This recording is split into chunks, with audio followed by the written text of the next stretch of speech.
Welcome to the Grow Your Practice podcast. Hi, I'm your host, Chad Madden, owner of Madden Physical Therapy and Breakthrough. Join me each week as we dive into the best practices, systems, principles, tips, and tricks to help you grow your private practice. Hey everybody, Chad Madden here with another episode of the Grow Your Practice podcast. And today, very special guest, fellow Pennsylvanian here, private practice owner, Chris Gordos. Chris is, again, I think our paths have crossed multiple times here during our careers, working together, growing our practices together. Welcome to the call here, Chris. Thank you for having me. Appreciate it. Great. So we're about to do a deep dive into a specialty area or an area of special interest for you, which is university DPT education, and also how to financially manage your money as you're coming out.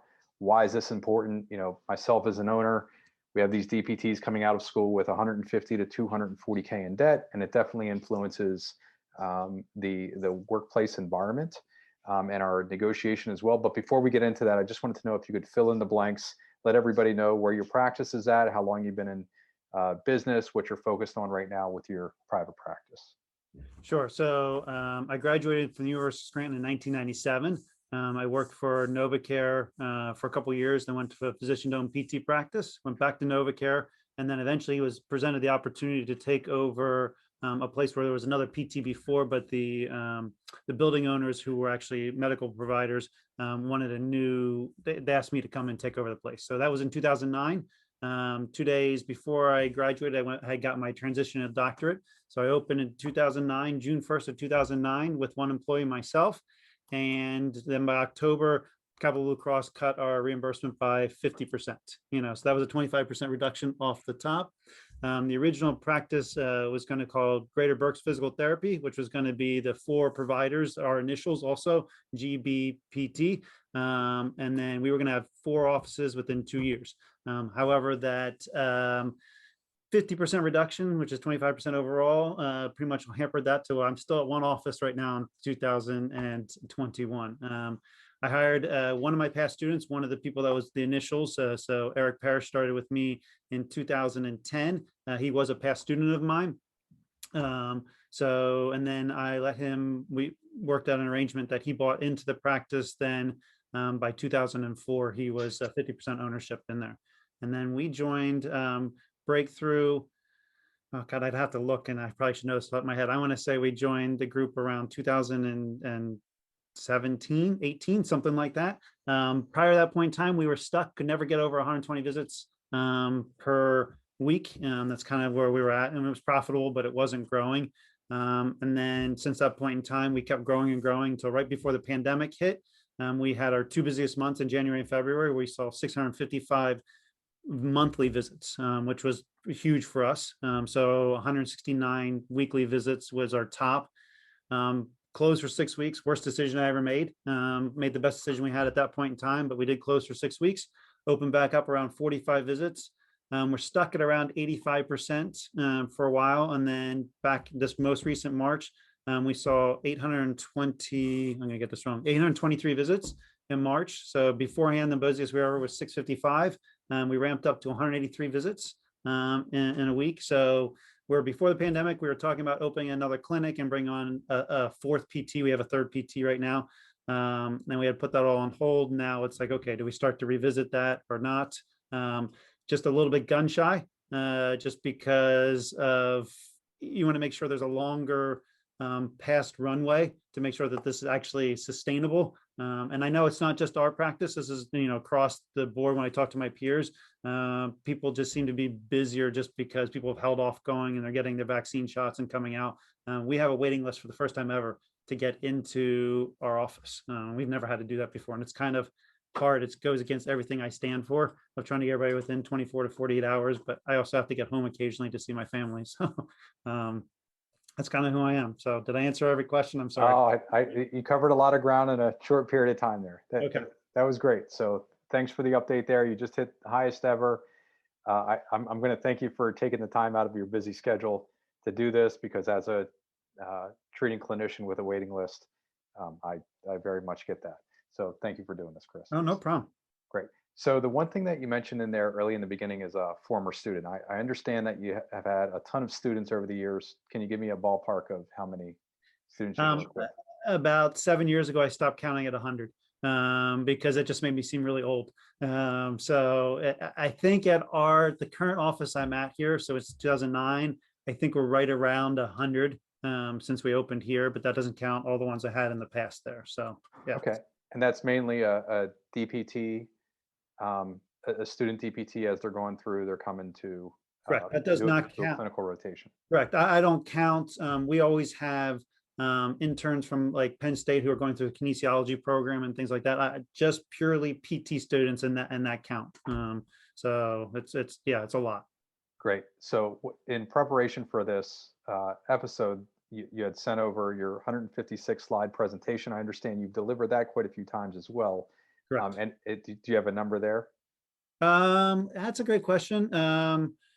I would say probably about 10 to 12, although it's been videotaped by the Philadelphia Consortium that is supposed to be available to the students out of the whole Philadelphia Consortium. I just don't know how many of them actually have watched it.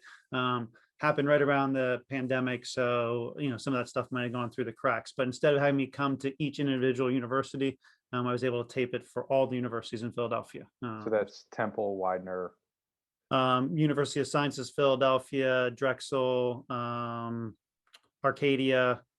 There's 7 of them. Is Newman in there? I forget, but I think there's 7 schools that out of that consortium. Yeah. Great. Cool. So when you're working with a DPT, they're going through, obviously, we've all had that experience. We're working with the CI primarily on our clinical skills, our diagnostic skills as well. How do you bridge that conversation over to finance? Do you bring it up? Do you wait for them to bring it up? How do you do that? So before I started making the presentation to the university, I used to make it part of our educational program where I would just spend 2 to 3 hours at one point in time and just block it off and go over with them kind of the presentation that I created that I went and showed the universities. However, when we got busier, I don't have that opportunity at work. So I will email them what I sent to you if they're really interested. But I will allow the students kind of come up to ask me. And I would say 25% of the students have an interest in becoming owners and doing it the way we're doing it in private practice, putting patients really care first. Because they're ultimately the answer they always give me at the end is they said, how can I go about and only treat 1 to 2 patients an hour and still make a profit? It's like, well, you have to be willing to understand how much money you can make and how much that's important to you. So I always tell people, for the most part, for the first 8 years of my practice, I made less money than I did when I left the job I left, but I was the happiest I ever was. Now, the past 3 or 4 years, because of all the hard work we put in there, it has been highly profitable. But obviously, the insurance companies and all the new cuts have happened. We've seen a reduction about 4.5% on regards per patient visit, even though our total revenues have gone up. The per patient visits down by about 4.5% right now for us.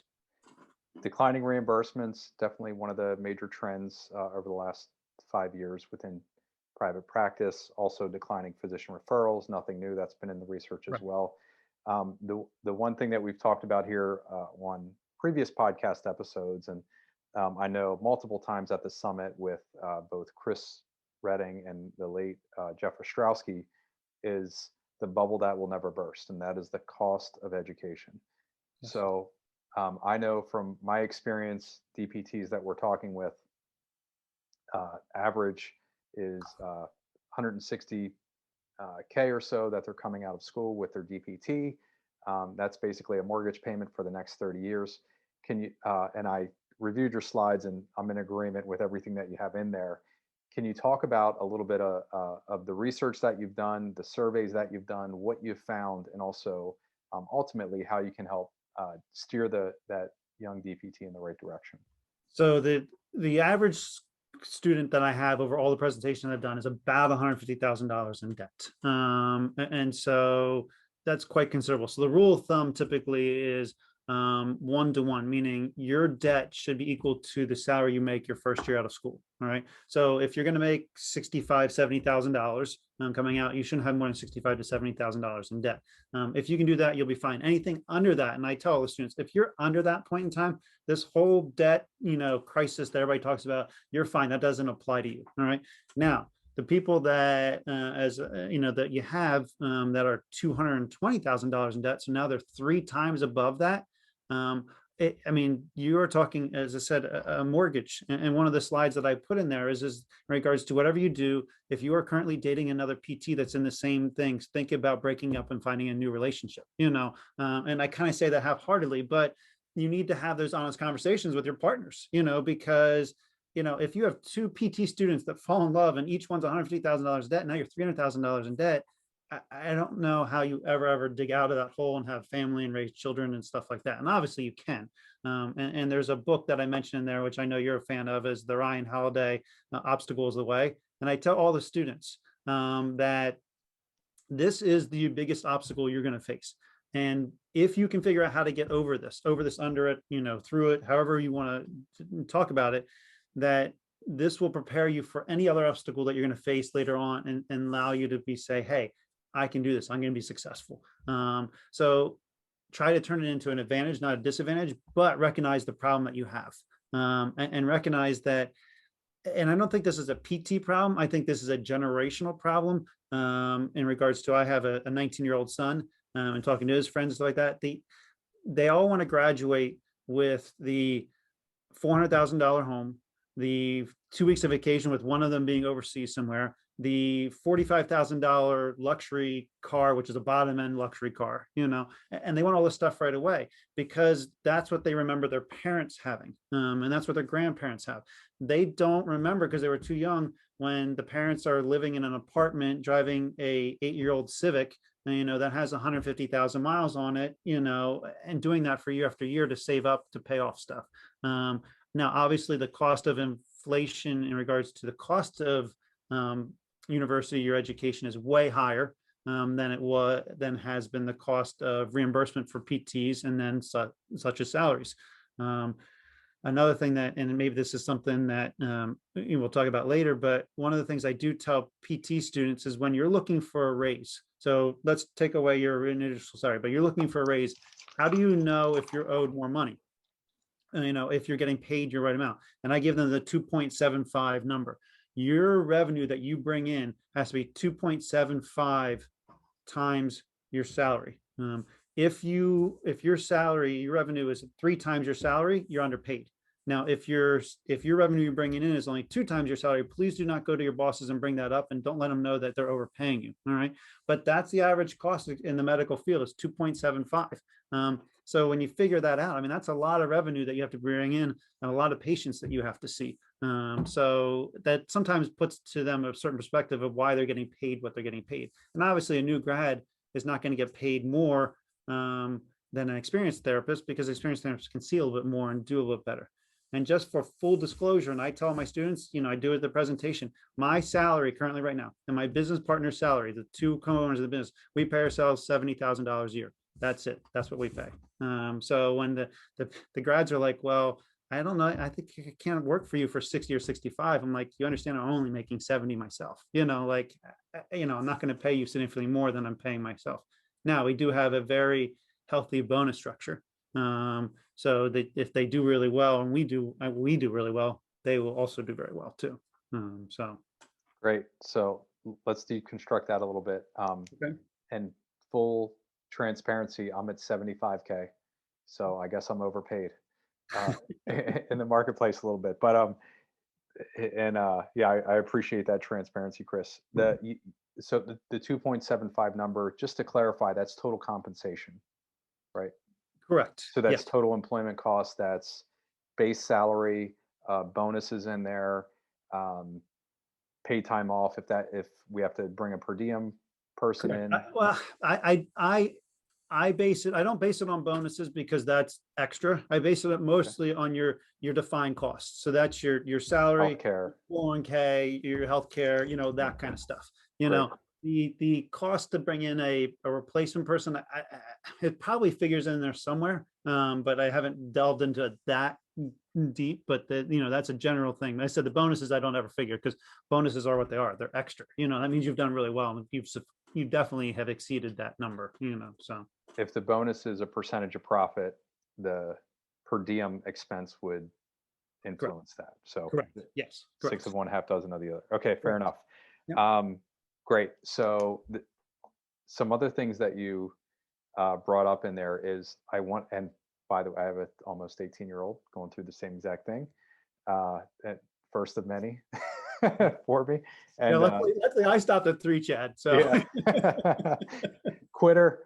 yeah, absolutely. I'm okay with that. You can table me that. That's fine. No worries. But the exactly what you said, and I can remember it seems like yesterday, living in the 2-bedroom apartment. Well, I can remember living in the 1-bedroom apartment, driving it wasn't a Civic for me, it was an old Saturn, with seats were all stained and falling apart and just in constant disarray and maintenance, and yeah, just being flat broke, 100% broke. And they, outside of our oldest, there is absolutely zero memory of that at all. So it was like, this is the way that things always are. Mm-hmm. So when you're talking to that young DPT, here's what I found, and I want to get your viewpoint on this as well. They bought into a dream, right? I want to help. I'm going to the university, 7 years at 50K, which I think might be an underestimate. We'll see how, if the pandemic changes tuitions at all. But on the other side, my guess is not. But 7 times 50K is $350,000 in total expenses.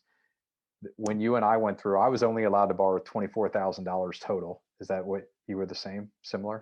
Yeah, I graduated with the maximum, and it was I actually had $44,000 in debt. Again, I could have gone to the University of Sciences for $10,000 a year cheaper. However, they didn't guarantee housing that, after my freshman year. So Scranton was a much more preferable option for me. It's funny how cycle back, because my son's at the University of Scranton now, and he could have gone to Susquehanna University for $10,000 a year cheaper. And he's like, well, I really like Scranton. I was like, how do I argue against that? Because I had that same conversation, eons ago with my mom, kind of thing. So now he is smart. He's going into the dental field. So anybody who's watching this, and if it's any future students, whatever, that's part of the speech. Go find and marry a dentist, like be a PT and marry a dentist, because then your life will be much better off, so. I feel like I'm supposed to give a legal disclaimer here, but we'll keep rolling. Great. So, and just as an aside here, I went to Misericordia, which we would always scrimmage the University of Scranton every fall, and played a lot of sports against each other. So what are they, 20 miles apart, if that? Yes, absolutely. Misericordia is, in case anybody doesn't know, it's in the Guinness Book of World Records because it's surrounded by the most graveyards. I think you have 5 graveyards that surround in Misericordia. Yeah, so. I think it's 3 sides are adjacent to a graveyard, something weird like that. And that is true, what you said. What's Scranton in the Guinness Book of World Records for? Do you know that one? It's probably for the smallest area that celebrates St. Patrick's Day more than anybody else. there is an alcohol consumption record to be had there. You look at the phone book in Scranton, every corner has either a church or a bar on it, like it's, so yeah, it's crazy. And that's also home of The Office, right? Mm-hmm. For everybody, all the Office fans out there.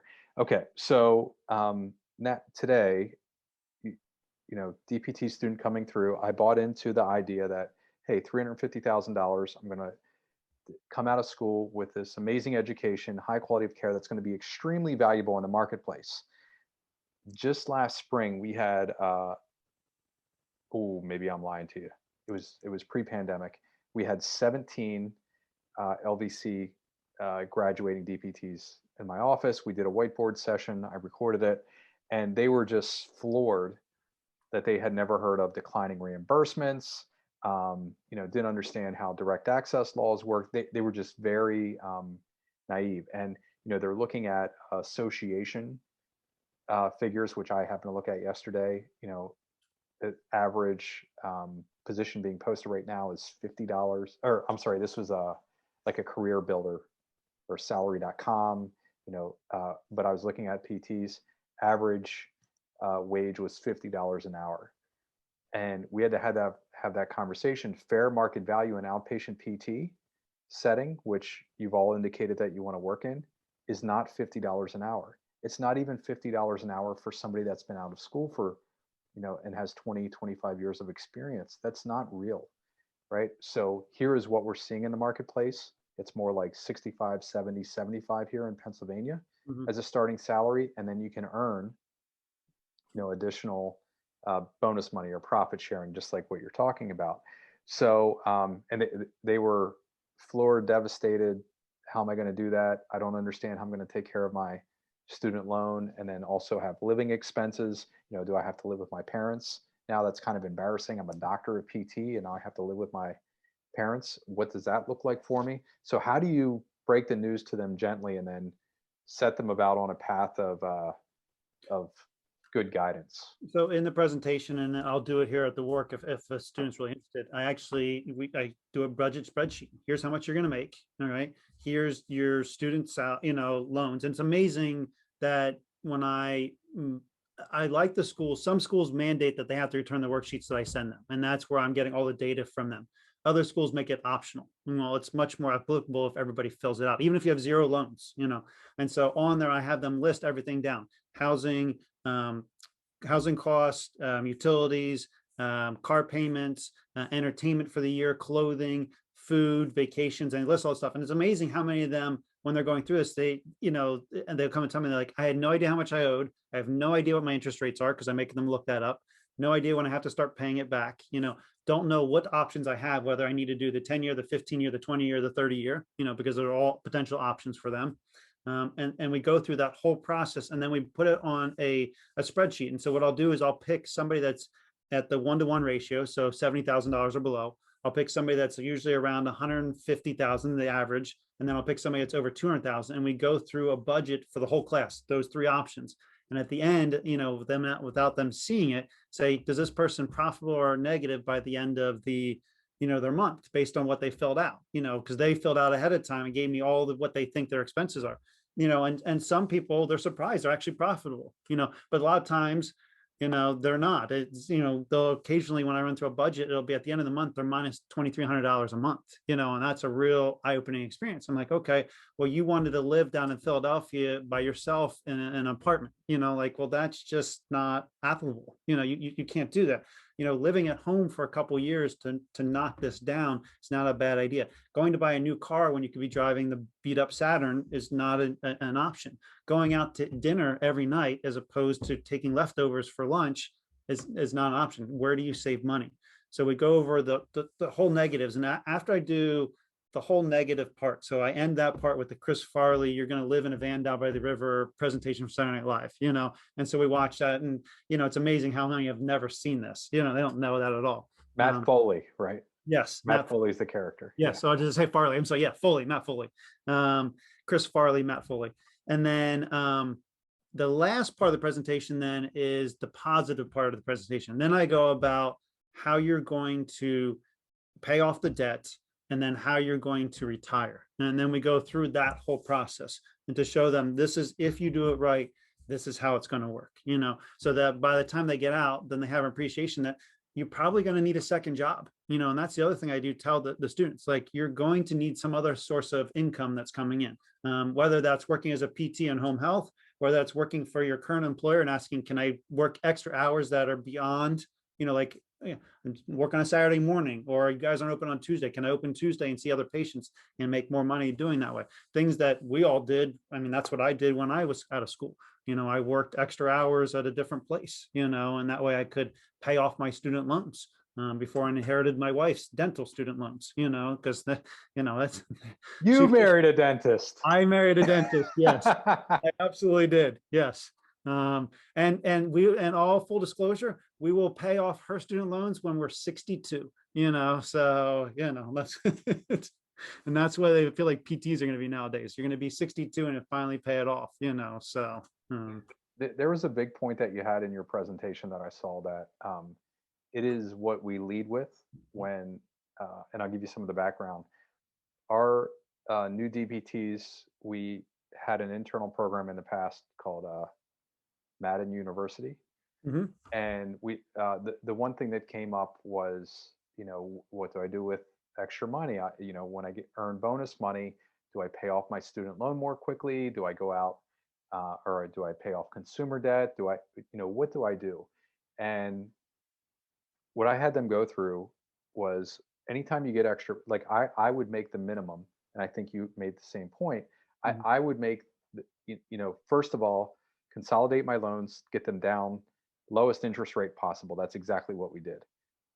Then what I did is, rather than trying to pay them off more quickly, anytime I got extra money, I would invest it in myself or businesses, right? So in the beginning, it was, getting another certification, advancing my career, having a better knowledge base. Then over time, it became taking marketing and business courses that made me more valuable in the marketplace, not necessarily getting an MBA, but basically a real world MBA. So then when it very quickly, within the first few years, I was able to, double, triple my worth in the marketplace. And then taking care of that student loan was not a big deal. We were able to, do the payments on an accelerated schedule once I had that earned income. If I would have drained all my cash in the beginning, I wouldn't have had anything to invest in furthering my own knowledge in my business career, and I would have ended up with the same exact liability that had a small dent in it, and no farther increased market value within the marketplace. Your view?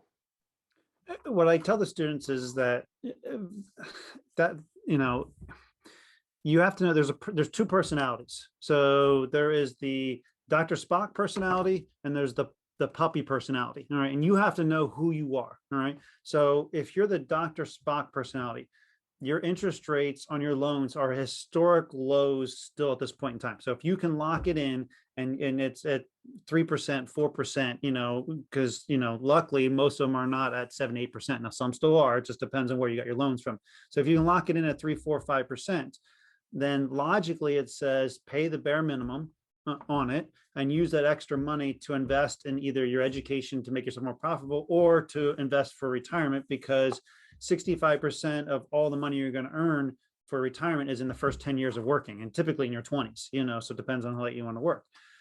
So that's the Dr. Spock approach. The puppy dog approach is that you need a sense of reward for paying something off. All right. So that's like if you don't consolidate your loans, or if you have outliers, then you pay off the smallest amount first. So you feel like you're getting somewhere. All right. The worst thing to do is to never feel like you're getting anywhere at all, for those type of people, because then they just get overwhelmed and depressed. So I think you have to do a psychological analysis of yourself and figure out what's best. But logically, the best thing to do is to pay the bare minimum and invest that money on a historical 8% return rate, okay? Or invest in yourself, as you said, into business knowledges, because what does school not teach you? Doesn't teach you anything about marketing, business, anything like that. So those are courses that will potentially be a lifeline for you if you want to be a business owner down the road. And let's be honest here. I mean, that is the way you can control and do it the way you want to, and hopefully you can increase your earnings. The one problem that we talk about in the presentation is that PTs are a cap profession. So I talk about this to anybody who wants to go to PT school. You're going to start off high. So when you look at it, it's like, okay, if you go to the general population and say, when you graduate, take the debt out of the situation, you're going to make $65,000 to $70,000 a year. You don't have to work outside. If you work in an outpatient setting, you may not have to work weekends. You don't have to work holidays. You're going to have to work 13-hour shifts. There's positive and negatives, but you're going to make that kind of money. And that's your starting salary. And people are like, well, sign me up for that. Well, the problem is it's a cap profession. Find me the PTs who are making more than 85. So you may start at 60, but your whole career, like the top you're going to make is 85. Whereas like say a teaching profession, they get paid low to start off. They may only get 35 or 40. By the time a teacher retires, they're making $100,000. Like they can triple their salary by the time they're done. You can't triple a PT salary. There's no PTs aren't making, if you're not a business owner, you're not going from 60 to 180,000 by the end of your career. It doesn't happen. So you have to understand that coming out of school right away. Yeah, but that's a very fair point there, Chris. The thing that I always bring up is how much more does Capital Blue Cross or Highmark, how much more do they give us for the therapist that has 25 years of experience? Zero. It's still a time code, and we're reimbursed the same exact way. The other thing that I want to ask you, as a practice owner, how do you juggle? How do you have the conversations with the young DPT that's coming in, and you don't have to use any, don't want you to get yourself in trouble, violate any confidentiality, but I get to have these conversations frequently where DPT will come in with an unrealistic expectation of what they're worth in the marketplace. Their friend just got a traveling job for 45 bucks an hour, and they're coming in with, hey, I'm 80K. How do you have that conversation with the DPT to set the right expectations without sounding like a jerk? So one of the best advices ever given to me when I was coming out looking for a job, and I tell this to students too, is that don't take the job that pays you the most. Now, if you find your dream job and it pays you the most, well, then you've hit the jackpot. Okay. But the reason why it typically pays the most is because it's not that advantageous of a job, meaning they have to pay more to attract somebody there to work. So either the setting's not right, the location's not right, your hours aren't great. There's something that typically is not what we consider to be desirable. And what happens is you take that type of job and now you're stuck in that job, and it's psychologically very hard to take a pay cut to go to the job that you want to do. Now look around, the jobs that you want. So you want to work at a place where you can deliver high quality care. You don't want to be seeing 6 patients every hour. That's not what you want to do. Well, no. Do you want to actually put your hands on a patient and manually make them better? Well, yes. Well, here's the numbers. You tell me how much I can pay you. Let's reverse roles. How do you want me to do that?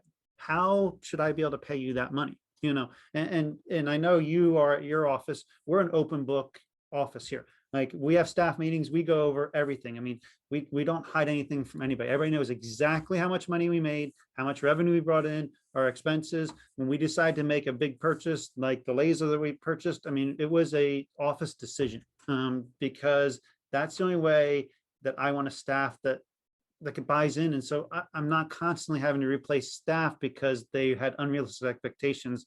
They know what's going to happen, up front. So when we hired our third therapist, she had been an aide for us, was never, ever coming back to our area to work because, it's the middle of central Pennsylvania. I mean, who wants to work and live in central Pennsylvania? Nobody wants to live there, minus the cost of living, the great people, the, change of seasons, but all that, whoever wants to live in that kind of stuff, So she came back, she took less money. She was working for a large corporation. I'm not going to name who they are, but a very large corporation where she was seeing by herself 100 to 120 visits a week, mostly Spanish speaking, where she was doing evaluations and treating people at exactly the same time, not delivering any type of quality of care.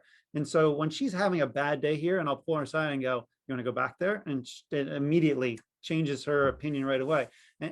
And she's able to make suggestions. She's able to treat the type of patients. And she says, hey, can I take extra time to treat this patient? Absolutely. Now, can we do that all the time? The answer is no, but she'll tell you, I mean, she's happier than she's ever been. And now she's making more money than she was there because, we're in the profit sharing and stuff like that. So, but I think that's what you have to do ahead of time. You really have to just lay it all out as a business owner and say, if you don't tell people how well you're doing, right, and they see you driving the luxury car and living in a nice home, and you're cutting out of work by 2 o'clock every day because they don't realize what you did, the first 20 years you started the practice, then they'll say, well, God, they're making all this money off of me. They can afford to pay me more, So I think that's the best way to combat that, is just be open, front, honest, and show them this is exactly how much money we're making, so.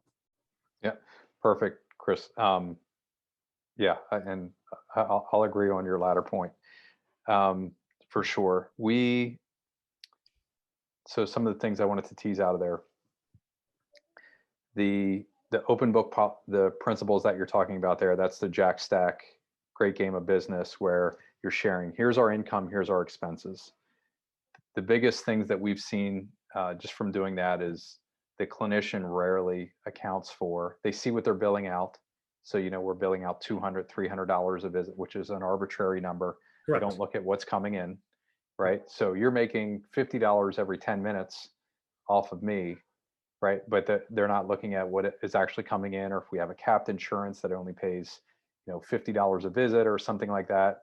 They don't see that. They also, the thing that surprises them the most is that we have to pay other staff that is not clinical, namely billing and reception and marketing. And they're like, oh, I never really thought about that. I just thought, that I walked in and I did my thing and everything else was taken care of for free. So there are some of the insights that come out of that. Is there anything else that you do? Like, I'll ask a simple one. How often are you doing raises? Do you correlate it with reimbursements? It sounds like you have a pretty generous profit sharing bonus program based, you're sharing a percentage of your profit. How are you thinking about raises or cuts, or how do you maintain 12 years in, you probably have had this by now. How do you maintain fair market value for your compensation for your team? I would say we're probably below fair market value for our ancillary staff in regards to their salary. Base pay. Base pay. Yep. Correct. Where we make it up for is they know the better we do that they're getting reimbursed, so with the bonus structure. Right. So that's how we do that.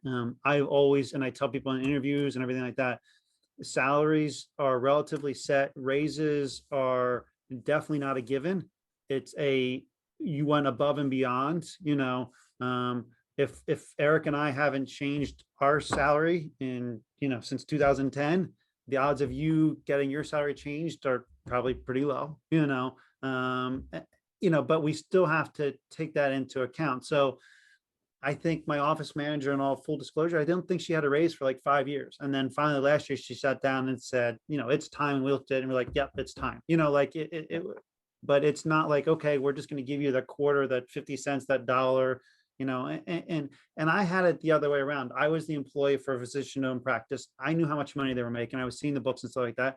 And the one year they came to me and they said, you're getting a 34-cent raise, but your healthcare that you're going to pay for is extra 33 cents. So essentially you're getting a penny an hour raise. I'm like, it was the dumbest thing they could have ever done.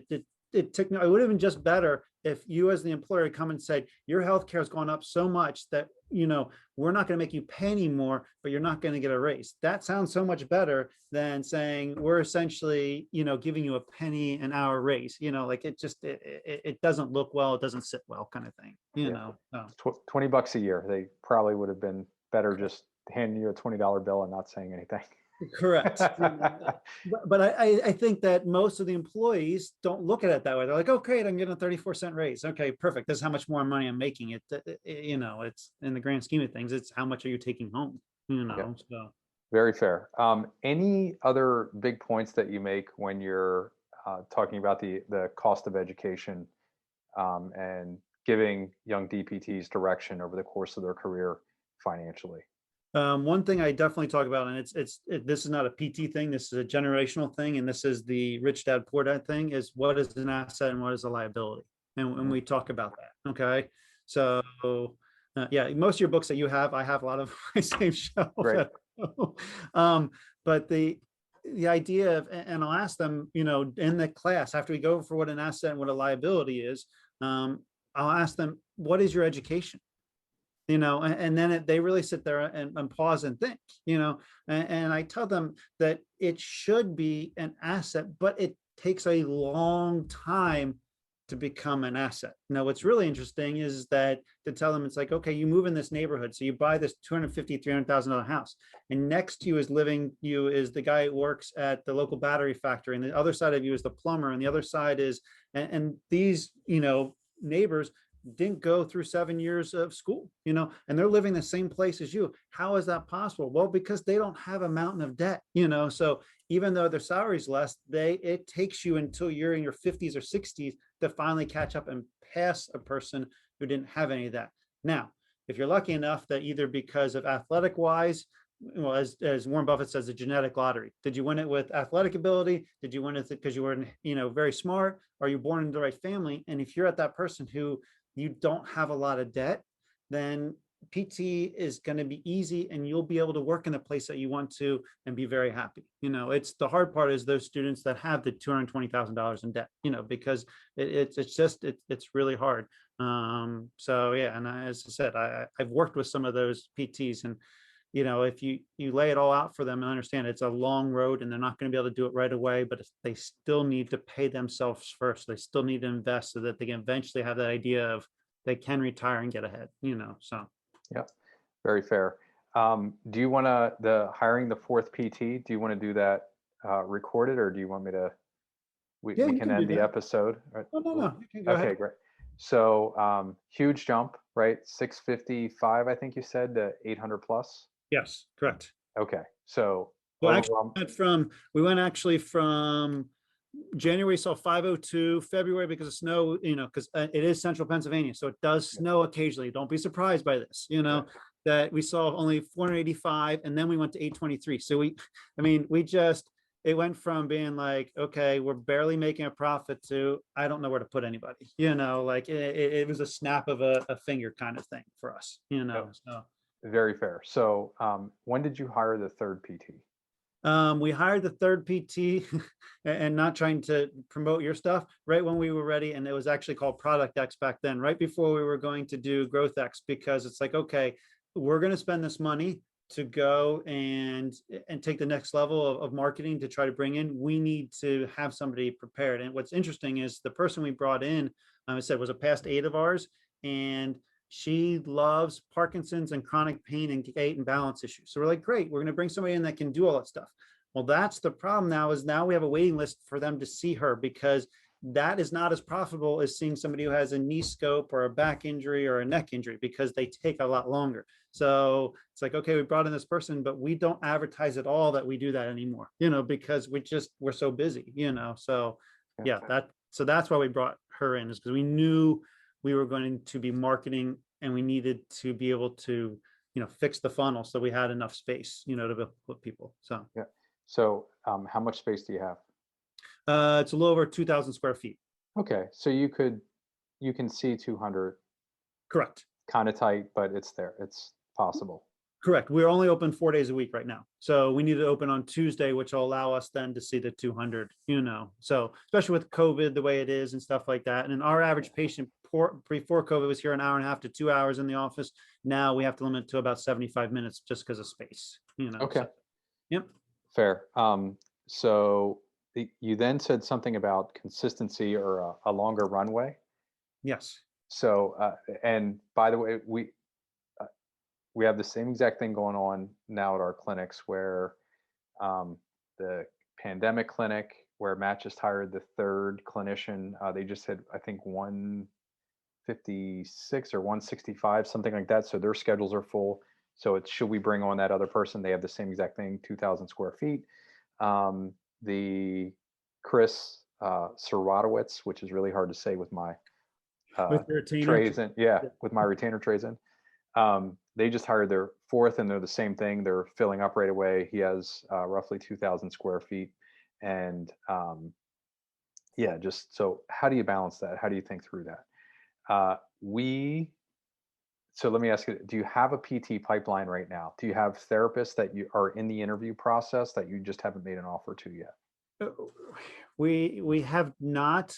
We reached out to a couple. Luckily, I've never had to advertise for a PT, because I've had so many students in the past. So it's like an all job interview, Great. So we have somebody who is pretty interested, but she doesn't graduate until August. And that's really a hampering factor. I was hoping she was graduating in May. If she was graduating in May, it was going to line right up if she wanted to jump in. So it's a matter of can we wait till August? And now granted, we have vacations coming up in the summer. So it's like, okay, not only are we filled, but how are we going to cover all those vacations? And in all fairness, we talk about one of the reasons I want to do everything is because I want to work less hours. And I was finally getting to that point. And now it's like, my wife's like, you're back to working more hours than you ever before. Well, you can't go from 500 to 600 people to 800 people and not be working more hours. Like it's just, it's not possible. So I think that's going to be, we're all gonna have to work more hours, which, we have to reimburse ourselves for that somehow. But so that we can provide that runway so that we know it's a slam dunk when we bring whoever it is on then. So, Yeah. So I would think about it in terms of this. And you're trading 40 hours a week right now? unfortunately, yes. Okay. So can we hire and your partner is as well? Yes. Well, actually, no. So one of the smartest decisions I ever made, which was one of the dumbest decisions, what I mean by this is I waited so long, is that because I started the business and I never wanted to be that person who doesn't that puts something else on somebody else that I could do, and that's a really hard lesson. It took me a while to learn that as a PT, to let aides do my stuff, that like, I don't have to fold the laundry. I can, and I do help out when I need to, but that kind of transition. So I was in charge of all the students. I was in charge of the managing the clinic and treating, and it was just burning me out. So finally on January 1st, I transitioned the managerial role over to him. And one of the things I did when I transitioned the managerial role over to him was I said, all right, I always wanted extra time to be able to do the managerial stuff that I need to do correctly. So we're going to block you off on Fridays. It's nothing we ever did for myself, but we're going to do for you.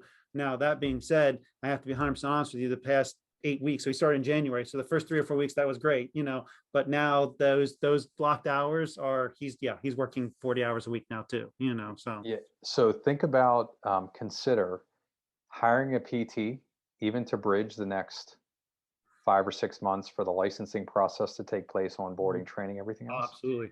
where you're replacing yourself in a clinic, you're starting another schedule, right? You're bringing on another schedule, and it gives you both time to work on your business. Now, you might be buying yourself 10 hours a week, 20 hours a week, whatever is feasible, but highly consider that, because most of the scalable growth that we see in our private practice journeys is when you start to step out of the clinic. And the classic pitfall, the knee-jerk reaction, the emotional reaction as well, I'm the best. Like, I have the highest quality of care, and there's this missing component when I'm not in the clinic. And oddly, most of the time that you do that, you hit records as you start to back away, if you've done solid job training. So it also exposes, Chris, where if you have any processes or systems that are broken anywhere, it'll expose it when you step away. Because right now, if you're there, you might be able to breathe life into some systems and processes in a way where if you just step back and now you're in your office for 10 hours a week, breaking down metrics, working on personnel, working on training, corrective actions within your business, it's going to help expose those. Does that make sense? Oh, absolutely. To really your point for everybody who's watching, I knew, and you can tell this to the young PTs, and I tell my young PTs and my patients, when I first got out of school, it always frustrated me that people didn't want to work with me. They wanted to work with the other PTs because that's who they knew. And it's like, I can't wait until I can become that PT that everybody wants to see.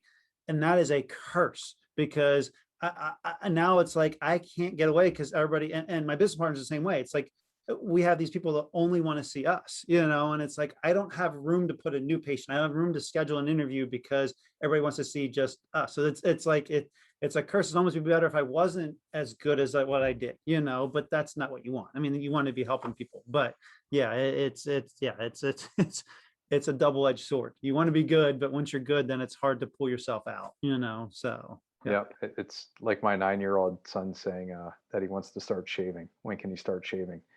I always say, be careful what you ask for. Right? Yes, absolutely. So you're considering hiring the fourth PT. Other than that runway, and probably what you're saying there is you're looking for consistency in marketing, and can you really maintain this Correct. demand for your services? Right. The logical question is, what do you have to do what did you do to create the demand for the services, and what do you have to do moving forward to continue to increase that Right.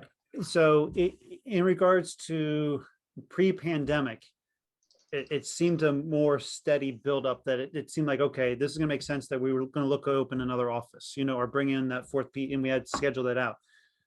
With the pandemic, because that put everything on hold, and the jump changed so quickly. So is the jump because of all the marketing and everything we're doing? So what's different now? Well, we have two funnels as opposed to one. So we're doing a knee and a shoulder workshop. We also have the GPE, so that's kind of the third funnel. We've added the laser. So we've added some of this other stuff. So how much of it is that versus how much of it is this pent-up demand for PT as a whole across the nation? And if it's just the fact that there's that pent-up demand and that's resolved, do the numbers start to slide back down or not? Because I mean, everything that you guys have helped us with in regards to moving away from the doctors, which we have. I mean, we have the largest family practice in Berks County is above me, right above me, but they're owned by a very large corporation now. And it was small, and then there was medium, and now they're owned by Penn State Health. And their scripts now, if they come down to us, says patient, request to go down there. Like, they can't send to us unless the patient ask them to do that. Yeah. It doesn't matter the relationships we have with them. So it's all that idea of like, okay, have we really built it up to the point where that's going to continue? And I mean, we've been doing the Product X, Growth X, platform, and it's very successful, but we switched from the low back because that kind of died down, and just making sure that doesn't die down with it's one of those things that's, it's the self-limiting beliefs, that, and it's the long history of 2009 to before we did the marketing stuff where we were stuck. Like, we never got above 120, like it just never happened. And then we took that next step, and we're ready to take the next step. The pandemic hits. And so now you kind of go into that protective shell. Like, okay, I need to protect what I have. And when we hire somebody, and it's what I tell everybody, we're a family. Like, I am not letting somebody go. Like, you're firing yourself, essentially, meaning you're not doing the work that needs to be done. You're not showing up, whatever. I don't want to hire somebody, and then, you're part of my family. I say, okay, we didn't stay busy enough, and I have to let you go through no fault of your own, through my fault. Like, and I think that's the hard part for me, is that I can't do that. And it's not just hiring that person.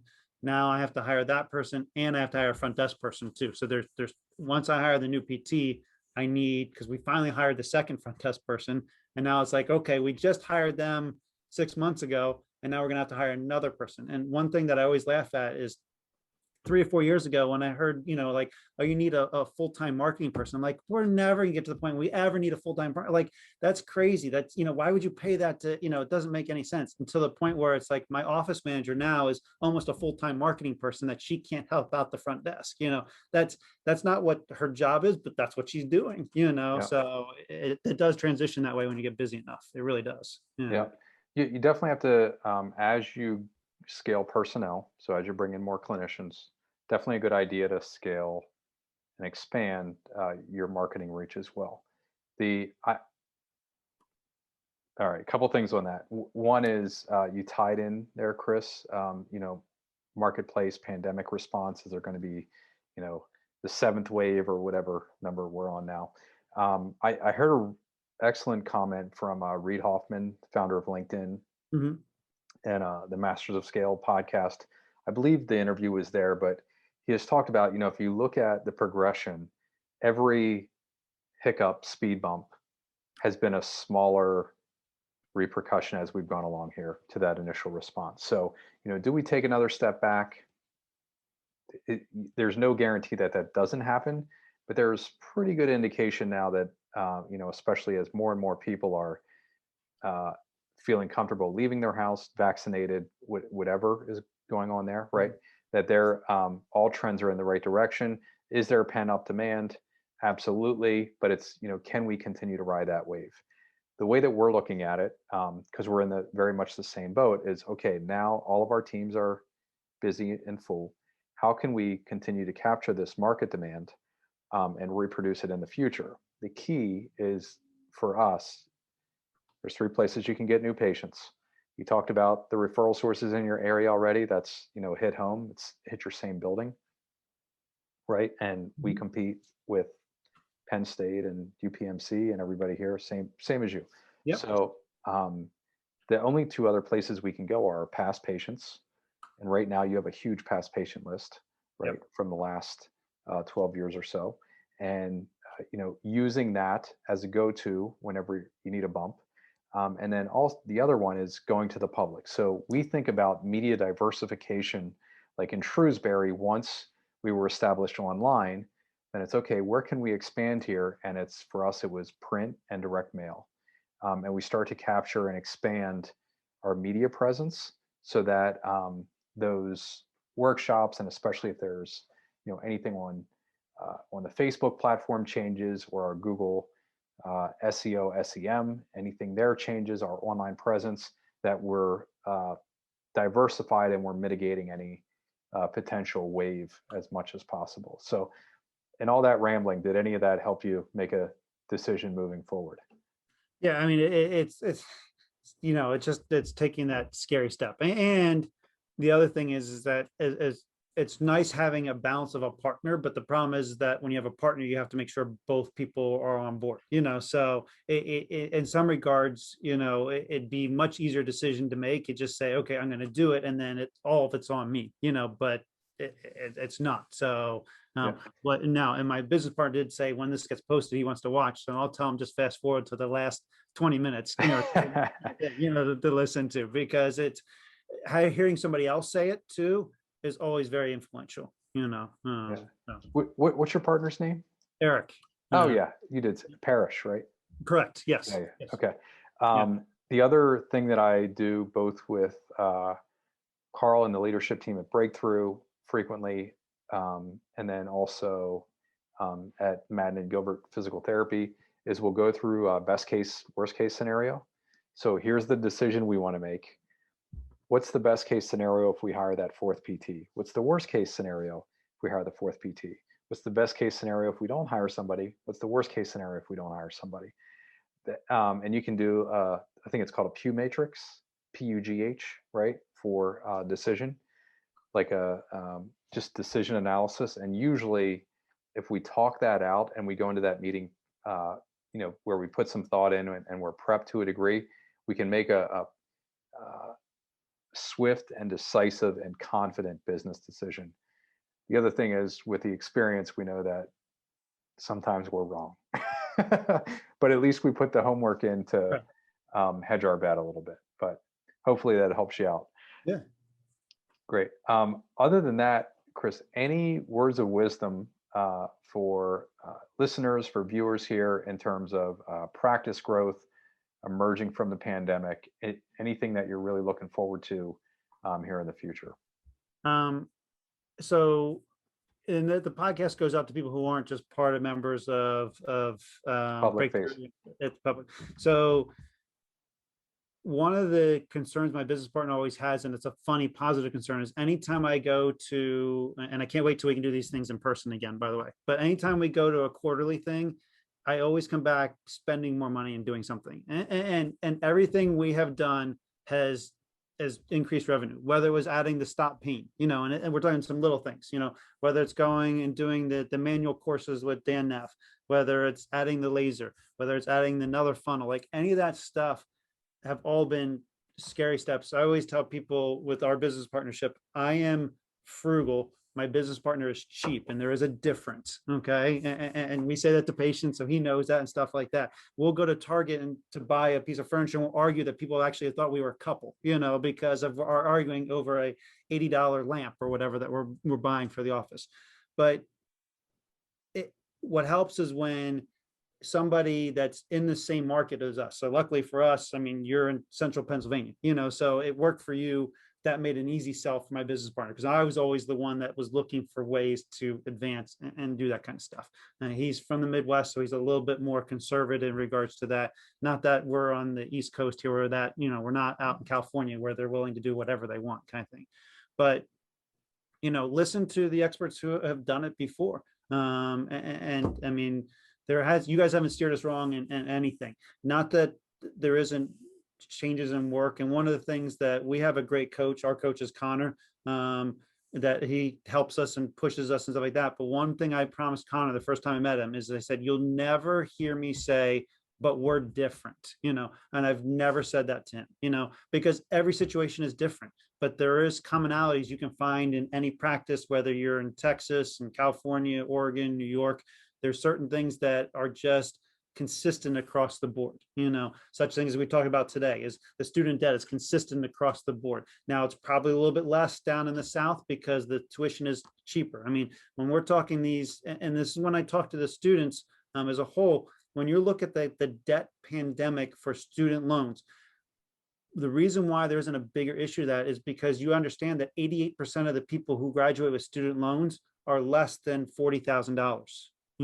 So that means there's only 12% that are more than that $40,000. So it's not as a big of deal to the large general population. And how many people never go to college? So there's so many people like, this is not a big deal. For our profession, it's a big deal, but that's across the nation. So there's truths that definitely doesn't matter what practice you're in. If you have 10 practices, one practice is just opening up and open for 25 years, that are consistent throughout. And I think the one thing that we really miss as private practice owners is the marketing aspect. We can be really good at what we do, develop those relationships with our past patients and the local physicians, but if we're not out there actively seeking more and more new patients, and that was the biggest criticism, the biggest reason why we joined through the marketing company, was because we couldn't attract new people. We were doing a great job of bringing back everybody who knew, liked, and trust us, but we couldn't get those new people, and that's the key.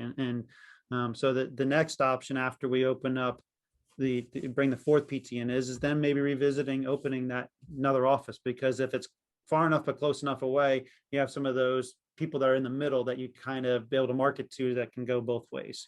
So I think that would be the key. Yeah, we have a whole process around that too. I can help you with that. But Chris, thank you so much for being on here. Also, thank you for the work that you're doing with the universities, at least here in Pennsylvania and the adjacent states, in terms of helping DPT students. I know you've have invested a ton of time advancing the profession through the next generation of physical therapists. So thanks for being here again. I know you're busy. This is awesome, man. Appreciate it. Thank you so much.